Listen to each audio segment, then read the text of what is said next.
አንቲ ውቱ መሶበ ወርቅ ንጹህ እንተ ውስቴታ መና ህቡ አይደለ የተሰወራ መና ያለብሽ ንጹህ የወርቅ መሶብ አንቺ ነሽ እያልን ነው የምናከብራትና መና የተባለ ጌታ ኢየሱስ ክርስቶስ ነው። ስለዚህ እሱን ወልዳ ስለሰጠችን ነው እመቤታችንን ማክበራችን ማመስገናችን። እንዲሁ ዝም ብለን ተነስተንም የምናደርገው አይደለም። ጌታችንም አድርጉ ብሎ ስላዘዘ ነው። ጻድቁን በጻድቅ ስም የሚቀበል የጻድቁን ዋጋ ያገኛል አለ ጌታችን ራሱ ማቴዎስ ወንጌል ምዕራፍ 10 ከቁጥር 40 ጀምረንና እነዚህን ቅዱሳን ማክበራችን ለኛ ዋጋ የሚያሰጠን ነው ማለት ነው። ሰላም የተወደዳችሁ ቤተሰቦቻችን በእግዚአብሔር ሰላም እንደምሰነበታችሁ እንደምንከረማችሁ እግዚአብሔር ይመስገን እኛ በጣም ደህና ነን። እናንተ እንዴት ሰንበታችሁልናል? እንደምን አላችሁ? ከኛ ሁሉ ሰላም ነው፣ ክብሩ ይስፋ። ዛሬም እንግዲህ ተመልሰን እኔና ውድ ባለቤቴ ሳምሪ ወደ እናንተ ወደ ውድ ቤተሰቦቻችን ብቅ ብለናል። ስለዚህ ሳምሪ ሰላም ብላችሁ አብረን የምንቆይ ይሆናል ማለት ነው። እንግዲህ ሳምሪም ጥያቄ አለኝ እስኪ ብላለች። እጅ ከምን እንላታለን ሳምሪን ጥያቄ ይዛ ከመጣች ማለት ነው። እና አብረን የምንቆይ ይሆናል ማለት ነው። እናንተም አብራችሁን እስከ መጨረሻው እንድትቆዩ በዚሁ አጋጣሚ እናሳስባለን ቤተሰቦቻችን። እንግዲህ እንደምትመለከቱት ማይክ በስልክ ነው እየተጠቀምን ያለነው። ብዙ ጊዜ ብዙዎቻችሁ ማይክ ብትጠቀሙ መልካም ነው ስትሉን ተመልክተናል። ነገር ግን ገና ኢንፋንት ላይ ስለሆነ ገና ዳጊዎች ስለሆነ ነውና ስልክ የምንጠቀመው ድምጽ በስልክ ብንጠቀም ለጥራቱም በደንብ እንዲሰማም ብለን ስላሰብን ነው ማለት ነው። በሌላ ስልክ ሪከርድ እያደረግን እንዲሁ በሌላ ስልክ ነው የምንቀርጸው ማለት ነውና ይሄን ታሳቢ እንድታደርጉልን ነው። በዚሁ አጋጣሚ ስልክ እንደዚህ ስንይዝ ብዙ ጊዜ ያው ጥሩ ለይታ ጥሩ ገጽታ ባይኖረውም ቅሉ ነገር ግን ያው ለድምጹ በደንብ እንዲሰማ በማሰብ ነው ማለት ነው። ቀጥታ ወደ ሳምሪ ነው የምወስዳችሁ። እንግዲህ ሰሞኑን ብቅ እንላለን እስካለን ድረስ ማለት ነው። ሚዲያችንን ሰብስክራይብ፣ ላይክ፣ ሼር እያደረጋችሁ እንድታበረታቱን እናሳስባችኋለን ውድ ቤተሰቦቻችን። ልክ ትላንትና በሰራንላችሁ ቪዲዮም ላይ ብዙዎቻችሁ በጣም ደስ የሚል ሀሳብ አስተያየት ኮሜንታችሁን እየሰጣችሁ እንደነበረ እንዲሁም በጣም ናፍቃችሁን እንደነበረ እየተመለከትን ነበረ። እንግዲህ ያው ከጎናችን እንደሆናችን ያያየን ነው ማለት ነው። እስከ መጨረሻው ድረስ ቪዲዮአችንን በማየት እንድታበረታቱ በእግዚአብሔር ስም እናሳስባለን። በቀጥታ ወደ ሳምሪ ልውሰዳችሁ። ሰላም ቤተሰቦች እንዴት ናችሁ? እኛ ሁሉ እግዚአብሔር ይመስገን ከኛ በጣም ደህና ነን። እናንተ እንዴት ከረማችሁ? እንግዲህ ያው ዛሬም ድጋሚ ብቅ ብለናል እጁንን ማለት ነው። እንግዲህ ያው ቀጥታ ዛሬ ወደ መጣንበት ሀሳብ እንሄዳለን። ትንሽ አንድ ሁለት ጥያቄዎችን ለዲያቆን ይዤለት ነው የመጣሁት። ለእናንተም ጥያቄ ሆነባችኋል ብዬ ያሰብኩት ጥያቄ ነው። እንግዲህ ቀጥታ ወደ ጥያቄ ልሂድ። የመጀመሪያው ጥያቄ እንግዲህ ከኛ ከኦርቶዶክስ ተዋሕዶ እምነት ተከታዮች በስተጀርባ ወይም በተቃራኒ ብዙ ኢአማንያንና አሕዛብ አሉና እነኛ ኢአማንያኖች ብዙ ጊዜ እነኚህ ኦርቶዶክሶች እመቤታችን ቅድስት ድንግል ማርያምን ያመልኳታል፣ ጻድቃን ሰማዕታትን ያመልካሉ፣ እንዲሁም መስቀል ጭምርን ያመልካሉ ይሉናልና እስኪ ቅዱስ መጽሐፋችን ላይ የእውነተኛ ከአንድ ከአምላክ ውጪ የምናመልከው አለ ተብሎ ተጽፎ ይሆን ወይስ እነሱ ያው በእኛ ጥላቻ ካደረባቸው የተነሳ ይሆን ያመልካሉ እያሉ እኛን እንግዲህ ሲወቅሱና ሲነቅፉ የሚገኙት ከምን አንፃር እንደሆነ እስኪ ያብራራልናል። እሺ ቤተሰቦቻችን ሀሳቡን እንደሰማችሁት ከኛ ከኦርቶዶክሳውያን እምነት በስተጀርባ ያሉ ሰዎች እነዚህ ኦርቶዶክሳውያን ብዙ አማልክት አሏቸው ይላሉና ብዙ ጊዜ ከዛ ያንን መሰረት ያደረገ ሀሳብ ይመስለኛልና እኛ ኦርቶዶክሳውያን እውነት ለመናገር ከአንዱ ከአምላካችን ከጌታችን ከኢየሱስ ክርስቶስ በቀር ሌሎች አማልክትን አናመልክም፣ ወይም ለሌሎችም አንገዛም። ፈጥራችሁናል ካለመኖር ወደ መኖር አምጥታችሁናል ብለን አናመልካቸውም። እንደዛም አይደለም አስተምሯችን የኛ ቤተክርስቲያን አስተምሮና ብዙ ጊዜ ግን ብዙ ሰዎች እንደዛ ሲሉ እንመለከታለን። ማርያምን ታስቧታላችሁ፣ ታመልኳታላችሁ፣ ቅዱሳን መላእክትን፣ ቅዱሳን ጻድቃን ሰማዕታትን፣ ደናግል መነኮሳትን፣ ቅዱስ ዕፀ መስቀሉንም ጭምር እንደዚሁ ታመልኩታላችሁና አማልክቶቻችሁ ብዙ ናቸው የሚሉን አሉ። እኛ ግን እንዲያውም እንደ አባ ሕርያቆስ አይነት አባት ያሉን ሰዎች አማልክቶቻቸው ብዙ የሆኑ ሰዎች በእኛ ዘንድ እነሱ የተወገዙ የተረገሙ እንደሆኑ ነው የምናስተምረው ማለት ነው። እንዲያውም ጌታችን ኢየሱስ ክርስቶስ በዘጸአት 20 ላይ ሁላችሁም እንደምታውቁት የትእዛዛቱ መጀመሪያ ምንድነው የሚለው? እኔ እግዚአብሔር አምላክ ነኝ፣ ከኔ ከእግዚአብሔር ከአምላክ ውጪ ሌሎች አማልክትን አታምልክ ነው እና የቤተክርስቲያናችን ዋናው የምትመራበትም ስለሆነ ጌታ ኢየሱስ ክርስቶስ ለሰው ልጅ ከሰጠው ትእዛዝ የመጀመሪያውና ቀዳሚው እሱ ነው። እግዚአብሔርን የምናገኝበት የመጀመሪያ መግቢያ በራችንም እግዚአብሔር አምላካችንን ብቸኛ አምላክ ነው ብለን ማምለክ ስለሆነ ማለት ነውና ከጌታ ከአምላካችን በቀር አናመልክም። ነገር ግን ቅዱሳንን እናከብራቸዋለን። እመቤታችን ቅድስት ድንግል ማርያም ብንላት ጌታችን ኢየሱስ ክርስቶስን ወልዳ የሰጠችን አማናዊ ምግብን አማናዊ መጠጥን ያገኘንባት መሶባችን ናት እኮ አይደል? አንቲ ውእቱ መሶበ ወርቅ ንጹህ እንተ ውስቴታ መና ህቡ አይደለ? የተሰወራ መና ያለብሽ ንጹህ የወርቅ መሶብ አንቺ ነሽ እያልን ነው የምናከብራትና መና የተባለ ጌታ ኢየሱስ ክርስቶስ ነው። ስለዚህ እሱን ወልዳ ስለሰጠችን ነው እመቤታችንን ማክበራችን ማመስገናችን። ቅዱስ ዕፀ መስቀሉን ብናከብረው ጌታ ኢየሱስ ክርስቶስ አማናዊ የሆነ ቅዱስ ስጋውን ክቡር ደሙን በላው ላይ ስላፈሰሰበት ነው። ለኛ ለሰው ልጆች ቤዛ ሆኖ ስለተሰጠበት ነው። ቅዱሳንን ብናከብራቸው ብናመሰግናቸው እኛ አምላኮቻችን ናችሁ ፈጣሪዎቻችን ናችሁ ብለን አይደለም እነሱን የምናከብራቸው እኮ። ነገር ግን ጌታ ኢየሱስ ክርስቶስን የምናገኝባቸው መስተዋቶቻችን ናቸው ወይም የወንጌል ትርጓሚዎች ስለሆኑ ነው። ቅዱሳን መላእክትን ብናከብራቸው በቅዱስ መጽሐፍ ያለ ነው። በነገራችን ላይ ይህን ቅዱስ መጽሐፍ የሚቀበሉ ሰዎች ናቸው መላእክትን ታመሰግናላችሁ ቅዱሳንን ታከብራላችሁ ብለው የሚነቅፉትና መጽሐፍ የሚለውን ራሱ የሚቃረኑ ሰዎች ናቸው ማለት ነው። ጻድቃንን ሰማዕታትን ብናከብራቸው ብናመሰግናቸው ሰማዕታት ስለ ጌታ ስለ ኢየሱስ ክርስቶስ ብለው ደማቸውን ያፈሰሱ ናቸው፣ ስጋቸውን የቆረሱ ናቸው። ጻድቃንን ብናስባቸው ብናመሰግናቸው ስለ ጌታችን ስለ አምላካችን ስለ ኢየሱስ ክርስቶስ ብለው የዚህን ዓለም ጣዕም ትተው የመነኑ ናቸው። ስለዚህ ሐዋርያትን ብናከብራቸው ነቢያትን ብናከብራቸው እነዚህን ሁሉ ቅዱሳን ብናከብራቸው ክርስቲያኖች ወንጌላዊ ነው ወይም መጽሐፍ ቅዱሳዊ አንድምታና ዳራ ያለው ነው እንጂ እንዲሁ ዝም ብለን ተነስተንም የምናደርገው አይደለም። ጌታችንም አድርጉ ብሎ ስላዘዘ ነው። ጻድቁን በጻድቅ ስም የሚቀበል የጻድቁን ዋጋ ያገኛል አለ ጌታችን ራሱ ማቴዎስ ወንጌል ምዕራፍ 10 ከቁጥር 40 ጀምረንና እነዚህን ቅዱሳን ማክበራችን ለኛ ዋጋ የሚያሰጠን ነው ማለት ነው።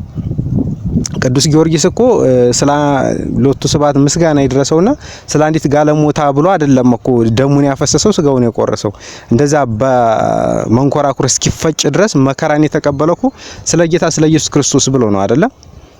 ስለዚህ እነዚህን ቅዱሳን ማክበራችን ከፍ ከፍ ማድረጋችን ከፈጣሪያችን ጋር የሚያገናኙን ድልድዮቻችን ስለሆኑ ከዋክብት ስለሆኑ ስለ ክርስቶስ ብለው ስላለፉ የአንድ የቤተ ክርስቲያን የሃይማኖት ህብረት ስላለ ነው። ህብረት ስላለን ነው። በዚህ ምድር ያሉት ብቻ አይደሉም፣ በሰማይም ካሉት ጋር ህብረት አለን። ይህች ቤተክርስቲያን የነዚህ ሁሉ ህብረት ውጤት ናት እና ክርስቲያኖች ስለዚህ እነዚህን ቅዱሳን ማክበራችን ከፍ ከፍ ማድረጋችን ለነሱ ክብር መስጠታችን ሌሎች አማልክቶችን ያመልካሉ የሚያሰኘን ሳይሆን ትክክለኛውን የቤተክርስቲያን አስተምሮ ወይም ትክክለኛውን የሃይማኖት መንገድ እንደያዝን የምንረዳበት ነው። እኛ በቅዱሳን ስም ቤተክርስቲያን ብናነጽ በቅዱሳን ስም ጸበል ቢፈልቅ በቅዱሳን ጸበል ብንጠመቅ ያን ሁሉ ነገር ብናደርግ መንክር እግዚአብሔር በላይ ለቅዱሳኑ ይላል አይደለ? እግዚአብሔር በቅዱሳኑ ላይ አድሮ ድንቅ ስራን ይሰራል የሚል መጽሐፍ ይዘናልና ለቅዱሳኑ በሰጣቸው ቃል ኪዳን ይህን ነገር ያደርጋል። ስለዚህ በቅዱሳን ቤተክርስቲያን ብናስቀድስ የሚፈተተው ቅዱስ ጊዮርጊስ ቤተክርስቲያን ውስጥ የሚፈተተው ስጋና ደም የክርስቶስ የአምላካችን ስጋና ደም ነው። በአቡነ ተክለ ሃይማኖት ህንጻ ቤተ መቅደስ ውስጥ የሚፈተተው የክርስቶስ የአምላካችን ቅዱስ ስጋው ክቡር ደሙ ነው። ስለዚህ ጌታችን አምላካችን ኢየሱስ ክርስቶስን የምናገኝባቸው የምናይባቸው መነጽሮቻችን ናቸው። ይሄ ደግሞ መጽሐፍ ቅዱሳዊ የሆነ ነው። ቅዱሳንን ማክበራችን እመቤታችንን ማክበራችን ቅዱስ ዕፀ መስቀሉን ማክበራችን ሌሎች አማልክቶችን ያመልካሉ የሚያሰኘን ሳይሆን ሃይማኖታችን የምንገልጽባቸው መስተዋቶቻችን መነጽሮቻችን ናቸው። እግዚአብሔርን የምናይባቸው እነሱ ይሄን ዓለም ድል አድርገው አሸንፎት እግዚአብሔርን ያገኙ ቅዱሳን ስለሆኑ እኛ ደግሞ እነሱን ስንይዝ እነሱ ወደ እግዚአብሔር የሄዱበትን መንገድ ተመልክተን በእነሱ ፍኖት በእነሱ መንገድ ተጉዘን ወደ አምላካችን እንድንቀርብ እንድንደርስ ይረዱናል። ጸሎታቸውም ይጠብቀናል። የነሱ ጸሎት ለኛ ለደካሞቹ ያበረታናል። ምክንያቱም እነሱ የዚህን ዓለም ውጣ ውረድ ድል አድርገው አሸንፈው ወደ ፈጣሪያቸው ይሄዱም ስለሄዱ በእነሱ ጸሎት እግዚአብሔር አምላክ ይቅር ይለናል፣ ይምረናል። ምክንያቱም እነሱ ከእግዚአብሔር ጋር ያላቸው ቁርኝነት ጥብቅ ስለሆነ ስለታመኑለት ስለዚህ ያንን ብለን እናከብራለን እንጂ እኛ ኦርቶዶክሳውያን እንዲሁ ዝም ብለን እንደ እንግዳ ደራሽ እንደ ውሃ ፈሳሽ ተነስተን የምናመልክ አይደለም። ይሄንን የሚሉትም ከክፋት ተነሳስተው ወይም ደግሞ የያዙትን እውነት አምኖ ላለመቀበል ካልሆነ እንደው እግዚአብሔር በሚያውቀው አሁን ቅዱስ መጽሐፍን የሚያነብ ትክክለኛ ሰው እንዴት ብሎ ሊመነፍቅ ይችላል? እንዴት ብሎ እመቤታችንን ሊተዋት ይችላል? እንዴት ብሎ ቅዱሳን መላእክትን ቅዱሳን ሰማዕታትን ጻድቃን ደናግል እንዲልተዋቸው ይችላል። አሁን ገድለ ሐዋርያት ማነው ግብረ ሐዋርያትን የሚያነብ አንድ እንግዲህ ንጹህ አእምሮ ያለው ሰው እንዴት ገድለ አቡነ ተክለ ሃይማኖትን ገድለ አቡነ አረጋዊን እንዴት ሊክድ ይችላል? ምክንያቱም የሐዋርያት ስራ መጽሐፍ ማለት የሐዋርያት ገድላቸው ውጣ ወረዳቸው ያደረጉትን ነገር ነው የሚያወራው። ስለዚህ አቡነ ተክለ ሃይማኖት ገድል ስለ አቡነ ተክለ ሃይማኖት ስላደረጉት ነገር ይናገራል። ምንድነው ልዩነቱ? ስለዚህ ያኛው መጽሐፍ ቅዱስ 80 ያህዱ መጽሐፍ ቅዱስ ላይ ወይም ደግሞ ከ10 መጽሐፍ ውስጥ ስለተደመረ የሐዋርያት ስራ፣ ይሄኛው ደግሞ በአዋልድ መጽሐፍ ስር ስለሆነ ልዩነቱ ያ ነው። ስለዚህ ይሄ ገቢሩን ስንመለከት ልዩነት የለውም። ያም ገድል ነው፣ ይሄም ገድል ነው። ያም ስራቸው ነው፣ ይሄም ስራቸው ነውና አንዱን እየተቀበሉ ይሄኛውን መናቅ በዛ መነጽር እንኳን ቢታይ ንጹህ አእምሮ ላለው ሰው ይሄ ግልጽ ስለሆነ ማለት ነውና ከዛ አንፃር ብንረዳው መልካም ነው። ብዙ ወገኖቻችን አንዳንድ ጊዜ እውነትን አምኖ ላለመቀበልም እንዲሁ ካፈርኩ አይመልሰኝ አይነት ጉዞ እየተጓዙ በዛ ልክ ስለሚሆን ነው እንጂ እውነታውን ለተረዳ ሰው ክርስቲያኖች መቼም ቢሆን እኔ እንግዲህ የሰው ልጅ ሆኖ ይሄንን እውነት ይሄንን ትክክለኛ አስተምሮ እያወቀ እንደዚህ ነው ብሎ ቢል ምንድነው የሚባለው? ሟርትና ቧልት ካልሆነ ቤተክርስቲያን የማትለውን ነገር ትላለች እንደዚህ ታስተምራለች ብሎ መናገር ይሄ ኃጢያትም ነውርም ስለሆነ ምክንያቱም እመቤታችን ቤተክርስቲያን እናመልካታለን አምላካችን ናት ብላ አንድም ቀን አስተምራ አታውቅም። ቅዱሳንም እንደዛው ቅዱስ መስቀሉም ሁሉንም ነገር እንደዚህ ብሎ የሚናገሩ አፋቸውን ሞልተው የሚናገሩ ሰዎች አሉ። በጣም አለማወቃቸው ነውና ይሄ ርማት የሚያስፈልገው ነገር ነው ለማለት ነው። ክርስቲያኖች እግዚአብሔር ይስጥልኛ በዛው መሰለኝ ቃሌትን ቃለ በረከትን ያሰማልን። እንግዲህ ቤተሰቦች ብዙ እንደምታተርፉበትና እንደምትጠቀሙበት ተስፋ አደርጋለሁ። ጊዜ ለመቆጠብ ያክል ቀጥታ ወደ ሁለተኛው ጥያቄ ነው የሚሄደው። እንግዲህ ዲያቆን የሁለተኛው ጥያቄ እመቤታችን ቅድስት ድንግል ማርያምን እንዴት ትገልጻታለህ? ባንተ አገላለጽ ብቻ ሳይሆን እንደ ቤተ ክርስቲያናችን አስተምሮ እመቤታችን ቅድስት ድንግል ማርያም ማናት? እንዴት ነው ቤተ ክርስቲያን የምታከብራት የምትገልጻት የሚለውን እስኪ ግለጽልን። እመቤታችን ቅድስት ድንግል ማርያም ክርስቲያኖች ለኛ ለሰው ልጆች የድነታችን መሰረት የተጣለባት መሰረታችን ናት። ገና ጥንት እግዚአብሔር አምላካችን ራሱ ተአምረ ማርያም መቅደም እንደሚነግረን ይህን ዓለም ሲፈጥር በእመቤታችን በኩል እንደሚያድነው እያወቀ ነው ይህን ዓለም የፈጠረው። ምክንያቱም እግዚአብሔር አምላክ ሁሉን አዋቂ ማእምረ ኅቡዓት የሆነ አምላክ ነው። መጻኢውን ኃላፊውን የሚያውቅ አምላክ ስለሆነ የሰው ልጅ ሲፈጥረው በድሎ እንደሚወድቅ ያውቃል። ቢወድቅም ግን በእመቤታችን በድንግል ማርያም በኩል ተወልዶ አዳምን እንደሚያድን ይህን ዓለም እንደሚያድነው እያሰበ ይህን ዓለም ፈጥሮታል። እንደዛም ስለሆነ የሚለው እና እመቤታችን ድንግል ማርያም በአምላክ ህሊና አስቀድማ ታስባ ትኖር ነበር ይላልና ይሄ እንደውም ብዙዎችን እንትን የሚያወዛግብ ነው። አሁን እመቤታችን መታሰቡ አይደለም እኛ ራሱ ኃጣኖቹ ብንታሰብ ምን ይደንቃል? ምክንያቱም እግዚአብሔር ሁሉን አዋቂ አምላክ ስለሆነ የተሰወረውን የሚያውቅ አምላክ ስለሆነና አስቀድሞ የሰው ልጅ እንደሚሳሳት ቢያውቅም ግን በድንግል ማርያም በኩል እንደሚያድነው እያወቀ የሰው ልጅ ፈጥሮታል። ኋላ የሰው ልጅ ከተፈጠረ ኋላ ቢወርቅ እንኳን በነቢያቱ ትንቢት እያስነገረ ቆይቶ አይደለም አንሳ ኃይለ ከሆነ አድነን ኃይልህን አንሳ መታድነን አቤቱ ጽድቃችን እንደ መርገም ጨርቅ ተቆጠረ ያሉ ነብየ ልዑል ቅዱስ ኢሳይያስ አባቶቻችን በኦሪት በብሉይ ኪዳን ብዙ ትንቢት ሲናገሩላት የኖሩ እነሆ ጌታ ምልክትን ይሰጣቸዋል የዘመኑ ፍጻሜ ሲደርስ ድንግል በድንግልና ጸንሳ በድንግልና ተወልዳለች ተብሎ የተነገረላት ያቺ እናት የድንግሊቱ ስም ማርያም የሆነ ሉቃስ ወንጌላዊ ኋላ በሉቃስ 1:27-28 ላይ እንዳረጋገጠው እንደዛ ተብሎ የተነገረላት እነሆ ሕፃን ተወልዶልናል ወንድ ልጅ ተሰጥቶናል አለቅነት በጫንቃው ላይ ይሆናል ስሙም ድንቅ መካር ኃያል አምላክ የዘላለም አባት ተብሎ ይጠራል ተብሎ የተነገረለትን አምላክ የወለደች እመቤታችን እናታችን ቅድስት ድንግል ማርያም ናት። ክርስቲያኖችና የሰው ልጅ በድሎ ሲጠፋ ለመዳኑ ምክንያት የሆነች እመቤታችን ድንግል ማርያም ናት። የብህንሳው ኤጲስቆጶስ አባ ሕርያቆስ ምንድነው ያለው? እግዚአብሔር አብ በሰማይ ሆኖ ምስራቁንና ምዕራቡን ሰሜንና ደቡቡን ዳርቻውን ሁሉ ተመለከተ ይላል። ተነፈሰ፣ አሻተተ፣ እንዳንቺ ያለ ግን አላገኘም አለ። ያንቺን መዓዛ ወደደ፣ ደምግባትሽንም ወደደ፣ የሚወደውንም ልጁን ወደ አንቺ ሰደደ ይላል። እና እመቤታችን ድንግል ማርያም ንጽሕት የሆነችው ቅድስት የሆነችው አምላክ ስላደረባት ሳይሆን ንጽሕትና ቅድስት ስለሆነች ነው አምላክ እንዲያድርባት የሆነችው። አስቀድማ ንጽሕት ስለሆነች መንፈስ ቅዱስ አቀባም ከርሰማ እንዳለ ቅዱስ ያሬድ ከእናቷ ማህፀን ጀምሮ መንፈስ ቅዱስ ጠብቋት ነበር። በአዳምና በሔዋን ምክንያት ሲዋረድ ከመጣው ያ እድፈት እመቤታችን ድንግል ማርያም ጠብቋታል፣ ንጽሕት አድርጓታል። ነብይ እግዚአብሔር ቅዱስ ኢሳይያስ ምንድነው ያለው? የሰራዊት ጌታ እግዚአብሔር ዘርን ባያስቀርልን ኖሮ እንደ ሰዶም በሆነ እንደ ገሞራም በጠፋን ነበር ያለው አይደለ? ስለዚህ እመቤታችን ድንግል ማርያም ተመርጣ የቀረች አንዲት ዘር ናት። መለኮት ሰው ሊሆን ቢያስብና ወስኖ ቢመጣ በቃ መለኮትን ለመቀበል ዝግጁ ሆነ የተገኘች አንዲት ፍሬ ናት። እሷም እመቤታችን ቅድስት ድንግል ማርያም። ስለዚህ ለሰው ልጅ መዳን፣ ለአምላክ ሰው መሆን፣ ለሰው ደግሞ አምላክ ለመሆን ምክንያት የሆነች እናት ናት ይቺ እናት። ኋላ ብዙ ሴቶች አሉ ከድንግል ማርያም አስቀድመው ከድንግል ማርያም በኋላ ብዙ በጣም ብዙ እና እነዛ ሴቶች ሁሉ አልተመረጡም። ከእናቷ ከእናቷ ከሔዋን ጀምሮ እንግዲህ ሔዋን ሁላችሁ እንደምታውቋት የሔዋን ሁሉ እናት የመጀመሪያዋ እናታችን ናት አይደለ? እሷ ግን ወደ ዕፀ በለስ በገሰገሰ እግሯ ሞትን ስታመጣብን እመቤታችን ቅድስት ድንግል ማርያም የመልአኩ ቅዱስ ገብርኤልን ሰላምታ ሰምታ ለኔና ለናንተ ለሰው ልጆች ድህነትን ያመጣች እናታችን ናት። እና ይችን እናትስ እንደው በምን ቋንቋስ ልትገለጽ ትችላለች? እውነት ለመናገር እመቤታችን ቅድስት ድንግል ማርያም በቃ ጌታን ያገኘንባት መሶባችን ናት። ቀደም ብዬ እንደገለጽኩላችሁና ይችን እናት አለማክበር ይችን እናት አለመውደድ አንችልም። ያ ሁሉ የነቢያት ትንቢት ከተነገረ በኋላ እነ ነብይ እግዚአብሔር ቅዱስ ኢሳይያስ እነ ነብይ እግዚአብሔር እነ ቅዱስ ሕዝቅኤል ከተናገሩላት በኋላ ጌታ ኢየሱስ ክርስቶስን ጸነሰች፣ ወለደች። በግብጽ በረሃ የአምላክ እናት ሆና ተንከራተተች።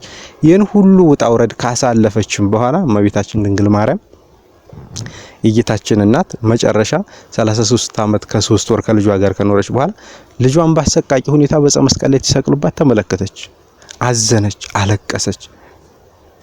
እመቤታችን እናታችን ቅድስት ድንግል ማርያም ይህን ሐዘኗን የተመለከተ ልጇ እነሆ አንቺ ሴት እነሆ ልጅሽ ብሎ ወንጌላዊ ቅዱስ ዮሐንስን ሰጣት። እነኋት እናትህ ብሎ ለቅዱስ ዮሐንስ እመቤታችንን ሰጠ። እመቤታችን ድንግል ማርያም በዮሐንስ በኩል ነው ያገኘናት የተቀበልናት። ስለዚህ ከዛን ጊዜ ጀምሮ ቅዱስ ዮሐንስ ወንጌላዊ እመቤታችን ድንግል ማርያምን ይዞ ወደ ቤቱ ወሰዳት ይላል። ስለዚህ ጌታዬ ከሰጠን አምላካችን ከሰጠን እመቤታችን ድንግል ማርያምን ለመውሰድ አናፍርም፣ አንፈራም፣ አንሸማቀቅም። ምክንያቱም በጌታችን ራሱ የሰጠን እናታችን ስለሆነች እነኋት እናታችን ብሎ የሰጠን እናታችን ስለሆነች የጭንቅ አማላጃችን ስለሆነች ዮሐንስ ወንጌል ምዕራፍ 2 ላይ በዛ የሰርጉ መስተንግዶ ባለቀበት በገሊላ ቃና በዛ ሰርግ ቤት ተገኝታ እንዴት አድርጋ ከዛ ጉድ ከዛ ሀፍረት እንዳወጣችሁ የዶኪማስን ጓዳ ሁላችሁ የምታውቁት ታሪክ ነው። ይህንን እንኳን መጽሐፍ ቅዱሳዊ እውነታም ነው አይቀበሉት። ጌታ እኮ ንቋታል፣ አንቋሿታል። ላቲ ስብሐት ምስጋና ይግባት፣ ሎቱ ስብሐት ምስጋና ይግባውና ጌታችን ኢየሱስ ክርስቶስ እናቱን እንደዛ ብሎ አልተናገራትም። ከታች እንደው እንዳለ ተግባሩን ብንመለከተው ዮሐንስ ወንጌል ምዕራፍ 2 ከቁጥር 1 ጀምሮ ሙሉ ብናነበው ከዛ በኋላ ድንግል ማርያም አንቺ ሴት ካንቺ ጋር ምን አለ ጸብ፣ ክርክር፣ ሌላ አመጽ የለኝ ብሎ ከተናገራት በኋላ ወደ አስተናጋጆቹ ገብታ ምንድነው ያለችው? የሚላችሁን ሁሉ አድርጉ ፈጽሙ ነው ያለችው። ስለዚህ ይሄንን እውነት እንኳን ከታች ያለውን እንኳን ጨርሶ የማያነብ አካል እንደ እውነት መጽሐፍ ቅዱስን እቀበላለሁ ብሎ ለመናገር ራሱ የሚያስደፍር አይደለምና ይችን እናት አለማክበር አለመውደድ አይቻልም። ደግሞ ለኛ ለኃጣን እናንተ ኃጣን አጥብቃችሁ ያዟት ነው የሚለው ቅዱስ መጽሐፍ።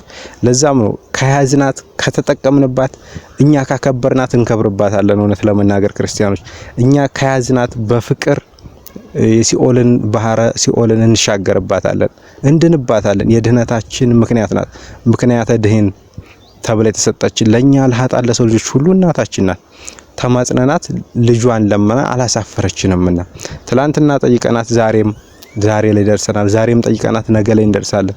ኋላም ይህን ዓለም በአራት ነጥብ ዘግተን ከሄድን በኋላ እመቤታችን ድንግል ማርያምን የጌታችን እናት አማልጅን ከልጅሽ ከወዳጅሽ ብለን ተማጽነን የምንድንባት መመኪያችን ናት። ምክንያቱም ልጇ ፈጣሪዋ ስለሆነ ፈጣሪዋ ደግሞ ልጇ ስለሆነ የፈጣሪ እናት የአምላክ እናት ለመሆን ስለበቃች ስለተመረጠች ከሰው ልጆች ሁሉ እና ይችን እናት አለማክበር አለመወደስ አይቻልም።